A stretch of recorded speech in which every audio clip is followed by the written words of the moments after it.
Mayong buntag sa tanan.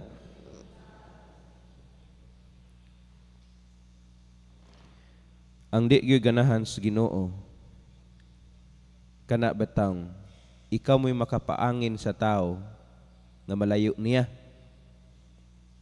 Nya sa atong ebanghelyo karon, ni ay mga bata nga gustong muduol apan ang iyang mga tinun-an imbis mo facilitate sa Bisaya pa mo pasayon sa ilang pagduol sa Ginoo.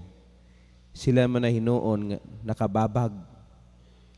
No, sila hinuon ang nakababag. Kay nganuman di man nila paduulon ang mga bata. Mga igsoon, kining mga bata ay pasabot sa ebanghelyo, dili lang ni literal gyud nga mga bata. So sa nining hitabua karon, mga bata gyud ni sila nga tinuod, literal. Pero sa application sa atong kinabuhi, ba dili lang kay bata ang buot niyang paduolon niya, bisan dagko. Amen. Apan dapat magbaton niining pagkabata.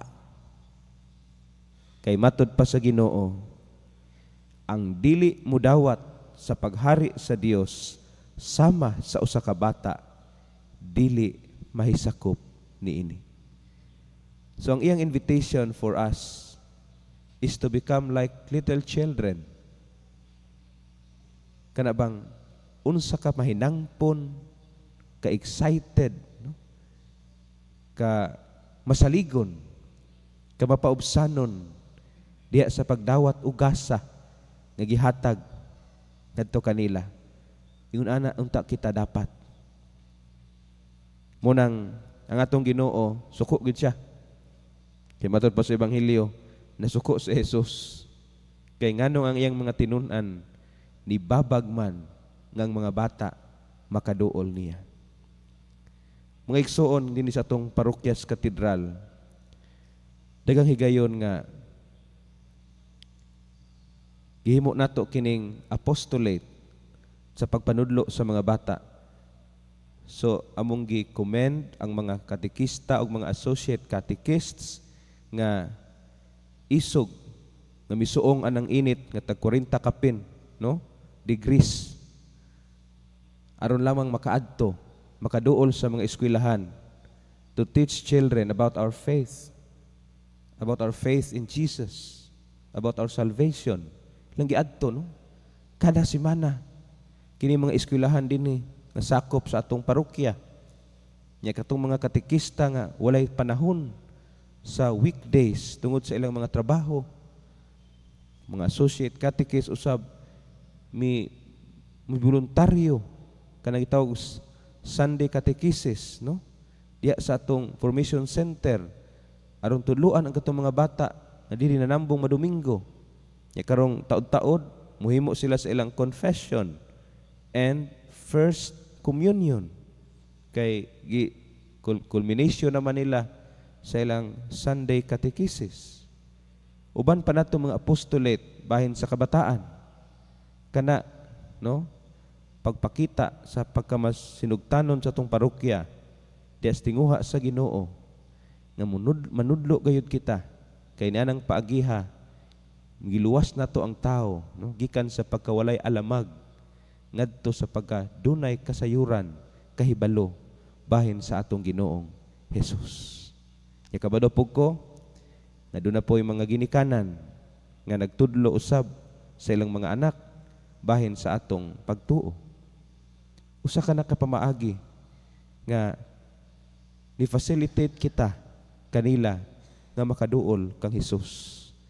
Pero ang ginikanan gani nga wala maapil sa ilang sa gitawag ana family itinerary, no, or schedule of activities, ang pagtudlo bahin sa pagtuo ngadto sa ilang mga anak. I don't condemn you. I appeal you once again. Please do your responsibility. Dili lang na responsibility sa taga-simbahan.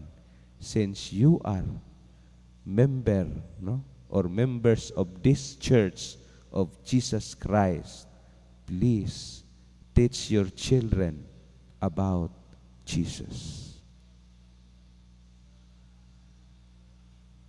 Kay kung di ta mo trabaho ni ini, sama kita nining mga tinunan nga namugong, no? Gibabaga nilang mga bata sa pagduol kang Hesus.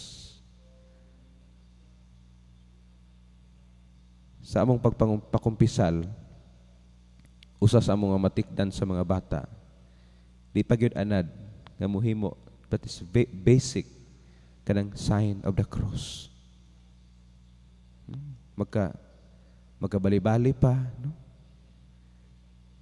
Usahay kabalo sila mo ana, but do not know the words or the lyrics in the name of the Father, of the Son, of the Holy Spirit.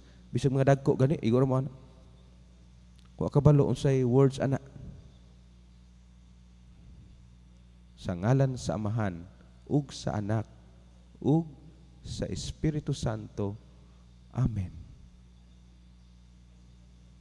Ningkamot gyud ta mga igsuon, di pa ulahi ang tanan. Nabitoy mga dagko bisag invite nato sa simbahan, di magid mo tuo, no? Ingon na lang tag si Saint John Mary Vianney sa iyang time, sisag pangimbitar, di man gyud mo nang ni-invest siya sa mga bata. Ni-invest siya sa mga bata. Kay ini mga tiguang pagaygahi ni ulo, mga matay naman ihapit ba? Ang atong next nga generation nga mupuli sa simbahan kini mga bata.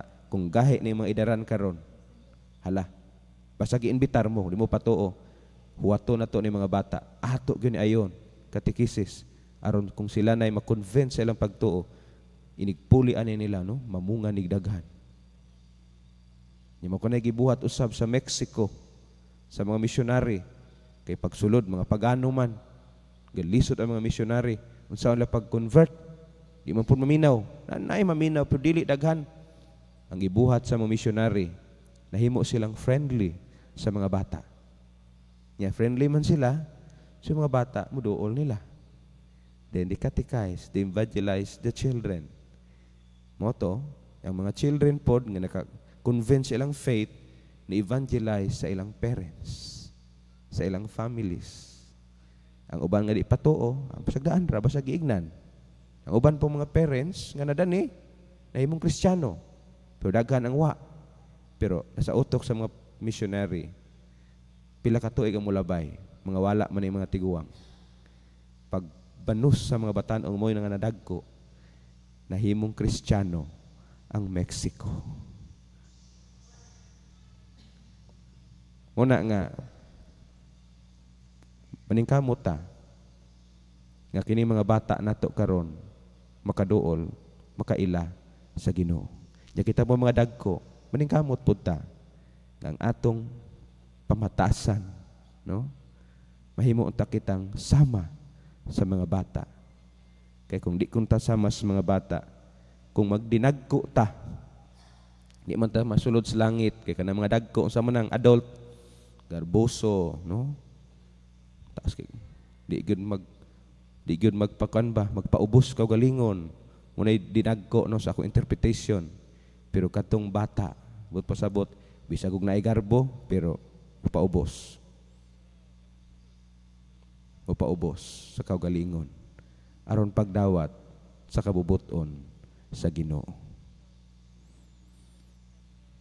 Manindog.